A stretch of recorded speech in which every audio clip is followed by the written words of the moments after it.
everybody. Welcome back to the Dirty Pat Walsh channel with me, your host, Dirty Pat Walsh.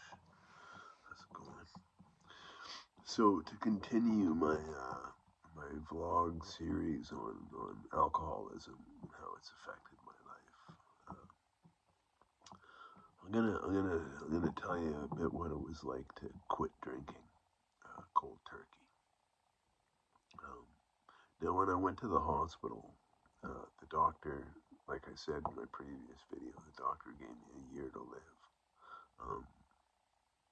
and that scared me, So I just when it comes to quitting stuff, it's funny. My old doctor used to say I was an anomaly, because I could pick things up and put them down again quite easily. But it's not all easy. It's not easy at all. I've picked up nicotine a few times in my life and put it down again. Alcohol is way different. For about 12 years straight, which isn't a long period of time. Most people, their testimonies about alcoholism, would be like they've been drinking for 45 years, or they've been drinking for, like football numbers, but, the doctor told me the reason why what happened to me did. I got alcoholic hepatitis. Was because my body was one of 3% of the population in total that doesn't metabolize alcohol as quickly as normal people do. Normal people metabolize alcohol at 1 ounce per hour, and I am about a quarter of that speed. So, so for a dozen years, I had a full tank of gas. Like I probably didn't ever not have alcohol in my bloodstream during that whole time. I was absolutely physically dependent on it. Like, I remember being on car trips and stuff, like, no access to alcohol, like 4 or 5 hours till we get home, and I could hit the bar or hit my bottle that I had under my desk, or whatever.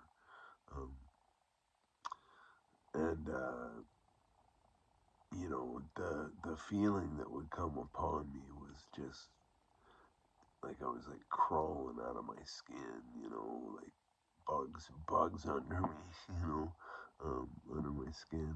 It was an awful feeling. It was withdrawal. It was withdrawal, and I'm glad I don't have to go through that with alcohol anymore. But when I quit, quit. I went through. No, I don't know. I didn't see a medical professional on account of any of this. Because once they told me I had to quit drinking, that's really all I needed. I decided to go without a 12-step program. I decided to go without anything, other than my own desire to quit, and I didn't know it was like actually physically dangerous for you to quit alcohol when you've been drinking at that level for so long. It's physically dangerous for you to quit drinking, and now when you're quitting, not everybody goes through these things, but some people do go through the DTs, the Delirium Tremens, alcoholic hallucinitis, I think it's called. Um,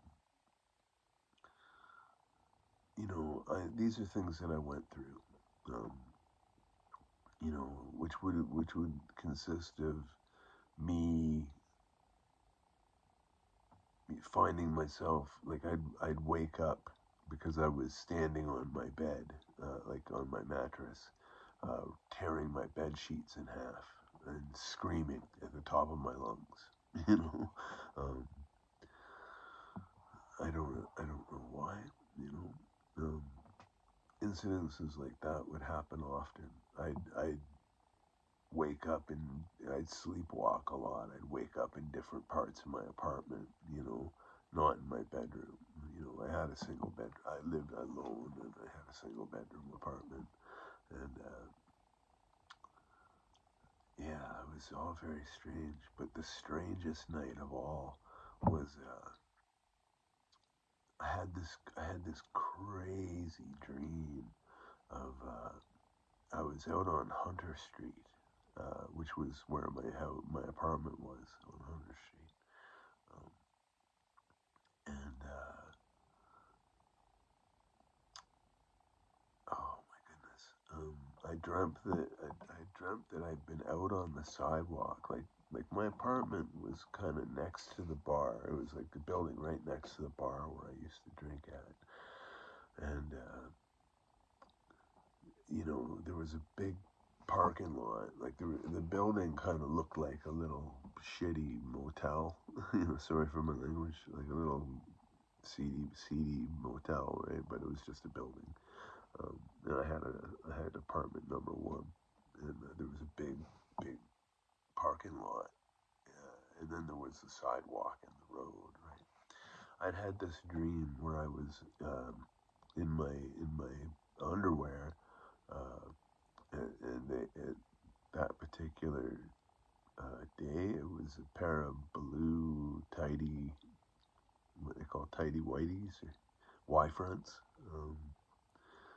just a pair of men's blue underwear, you know, um, and a flannel shirt. I had a red flannel, like a plaid shirt like this, but it was a red one. It was just like it was more of a rag than anything, and I had it on, not buttoned up, it was wide open. So that's all I was wearing was, you know, and I was out on Hunter Street in my dream, dancing, like doing all kinds of crazy dance moves, like weird things. I'm not a dancer. I was really involved in theatrical dance. Like I've done a lot of music for theatrical dance. So maybe that's where that came from. But I was out on the sidewalk and maybe the road, I was like down on the ground, like I was like crawling on my stomach, on the gravel. I was like just doing all kinds of crazy moves. And anyhow, I woke up in my apartment, sitting on my couch, and I woke up and I was my immediate thought was, wow, what a weird dream that was. And then I realized what I was wearing was a pair of blue underwear and that particular plaid shirt, and the front door to my apartment was wide open. Like it was like open. So I'm gonna go with I did all that. I was out dancing on Hunter Street doing whatever I was doing. Uh, that was pretty intense. Um, yeah, just things like that. I'd be sitting by myself. Um, I'd feel like it's like someone sitting next to you and talking to you. And it's like you're hallucinating a conversation. Um, like can't explain it really. Like it's like someone else is with you when you're alone and you're just talking to them, you know, um, until you come out of it, you know. And I'd come out of these things and I wouldn't even remember what we were talking about or anything, you know. Yeah, but whatever. It's anyway. That was all a really long time ago. That was like 20 years ago. Um, when all that happened, I haven't had to deal. The withdrawal symptoms lasted about, oh golly, probably about a month, and then I was feeling much better. I'd come to the realization at that point that I was the third of my life that I was missing out on. I wasn't missing out on anymore. My the tongue gets you in a lot of trouble, and things I'd said to people, uh, things I just horrible things I'd say, like to, uh, it's just, yeah. But anyhow, it's all over. It's all done with, and I don't see myself. No, you can never say for sure, like when you're gonna if you're gonna have another relapse or not. But I don't see one happening in my future. I'm happy. I'm happy and content. You know. Um, yeah, I had one fella, Misfit King, comment on my last video.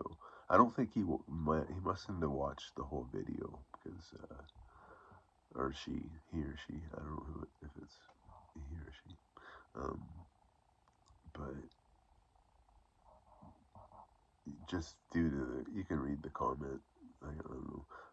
But yeah, praise God. Thank you for your comments, Miss Vicky. Um, I'm a brother in Christ. You know. Um, yeah. So that's what I wanted to talk about this video. And it's coming up.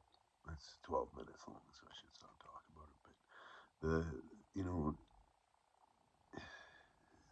the DTs, like, not only is it weird, is it like,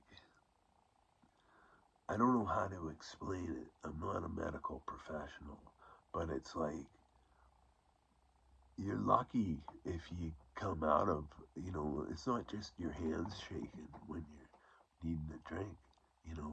It's a whole thing, and it's not good for you. It's akin. I've heard it be related to a heart attack. When you're going through the DTS, you know, it's basically your chances of coming out of it are the same as coming out of a heart attack. You know, um, it can kill you. Alcohol withdrawal can kill you. So don't ever think think or think about that. Think about that one.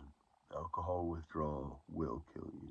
Next time you decide to drink everybody under the table, and you know, I mean, I gotta tell you, like, my drinking, like, I remember I was out on tour with the Silver Hearts, and we were camping out on Magnetic Hill in New Brunswick, and somebody in the band didn't know how to shotgun a beer. So I taught them how to shotgun a beer. You punch a hole in the can, and you put it up to your mouth, and you crack it open, right? And the beer just pours down your throat. Um, so not only did I show this person, but I shotgunned a beer with everyone in the band, and the band had 13 people in it at that time. So I was like just going up to everybody with 2 cans of beer. Let's shotgun a beer, And, I was still standing. One person did it and passed out immediately. I shotgunned for 14 beers because I did one after everybody was laid out, just to, just because I knew I could. But it's nothing to be proud of. It's nothing to brag about. Alcoholism's a tough disease, man. All right, I hope this video was helpful to somebody. God bless you, and be well and stay free.